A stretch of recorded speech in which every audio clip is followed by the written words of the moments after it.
Insider Report on Wednesdays. Wednesday. And so here you are. And I'm here on Wednesday. Yes, you're here on Wednesday. So because it is Wednesday. And it happens to be at the Mug Club party. Well, I'm always at the Mug Club parties. Can you believe the donuts that the girls brought in? I mean, I believe everywhere. that they're in more than one place. Yes, fancy Dan, and then there's fruit and there's cookies and delicious bananas. coffee. Reese has bananas, and there's cookies in the front. And I haven't been to the back yet to see what else we have. Yeah, we've got some more back there. I'm going to have to go look. Yeah, some different kind of maple bars. They're not maple bars. They're chocolate and then white frosting on what would normally be a maple bar. I've never seen that before. You know? Neither have I, but I haven't seen it today either. Well, they could all be gone by now. Well, that's back there, where the kitchenette is. So head back there and see if you can find it. Now, what was the subject today for the Insider Report? We have been doing a series of what flows into the Schedule A itemized deductions. Mm-hmm. And there's at least 3 forms that flow into the Schedule A, and we've covered them. You can go to the website and listen to the last 2. And today we're going to talk about another one that has to do with charitable contributions. And does it flow into? It does. It's a whole separate form. Can anything with the government really flow? This is the word we use. Yes, okay. It flows It into flows. the Schedule A. Ah. For lack of a better description. Okay. So, It's better that it flows than that it jerks. Yes. Which I is agree. how a lot of people feel, as though they've been jerked by the taxation situation. But this is a Form 8283. And this form you use, and as you're doing your tax return, or at least as you're watching whoever's preparing your tax return, we get to this question. Now, this is for tangible stuff that you give away. Not cash, not checks. Tangible. For instance, Salvation Army, Goodwill, the Adventist place that supports the food bank, the city, the hospitals, the school districts. They're all 501c3 organizations, and you can make donations to them. But if you give over $500 worth of tangible personal property, now you have to fill out the form. That if it's over 500. If it's over $500. Well, now, I heard what you just thought. Well, why don't I just say $500 and forget about the form? Well, you could do that. But now, what if you...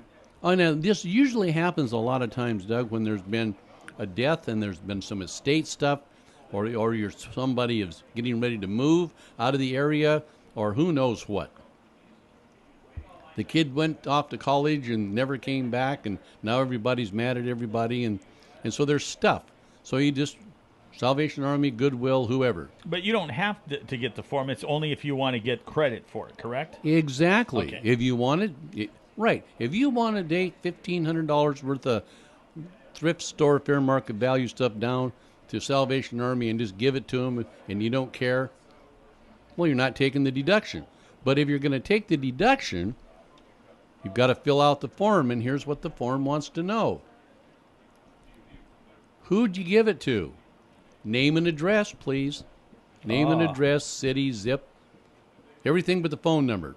But I would suggest that if you were ever audited or ever questioned by the IRS, you might want a slip, the name of that organization on it, matching, and you got to tell them when you did it. You got to put the date down. Now, if you're under $500, you just say, "Oh, should have the slip," but you're not under the same level of scrutiny. They want to know what it was, and when you bought it, and of course the date you gave it away, and then they want to know what you paid for it. You're filling this out on this form. What did you pay for it, and what was the fair market value at the time of the gift? You're putting all this stuff down. But you're estimating on your own to some degree if it's used, right? Yeah. Okay. But now you have a choice of how you valued it. And the most common is that I use, and they've supplied you this phrase, the IRS has, thrift store value. Or you can get an appraisal. Well, now, if you've got the priceless family heirloom and you're donating it for a new hospital wing, you might want to say you got an appraisal.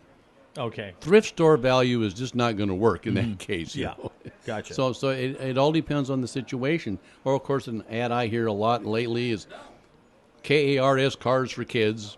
Well, you're going to want some kind of definitive appraisal on that kind of a thing. Mm-hmm. But now, if you give out these gifts to more than one place, you have to fill out this information on every single different 501c3 facility that you made these tangible personal property contributions to. Form 8283. Did I say that already? Yes. I said it again. Who makes up these names? I mean, do they have some people there? We need Dartboard. a number for this thing. I think Okay. I think it's a dartboard thing. I think they just have a drink and throw darts at the wall and whatever happens. So I need 4 numbers, throw darts. Well, I'm sure there's a more systematic procedure, but since 1985, I have yet to be able to see how they come up. I mean, why an 8283? Why? Who knows? Why call it a Schedule A? For itemized deductions, we should call it a Schedule I. Yeah. I was just going to say that. Why not an I? Well, there you have it. They didn't have enough. They had too many I's, not enough A's. Or who the hell? Well, knows? who knows? Who knows Yeah. what they were thinking when they did any of this? And as we've seen lately, we're not sure any of them are thinking at all. Okay, now you you know where said we're- that. I didn't.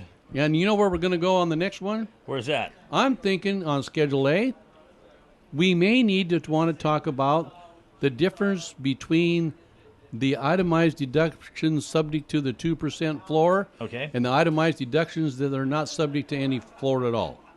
We might want to do that next time. That sounds like So a stay plan. tuned. Yeah, stay tuned. And by the way, if you need the services of Everett Hughes, you can give him a call at 533-4131.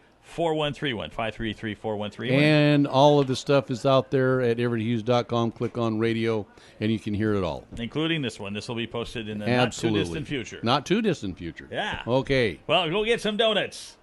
All right, we'll be back with more in just a moment.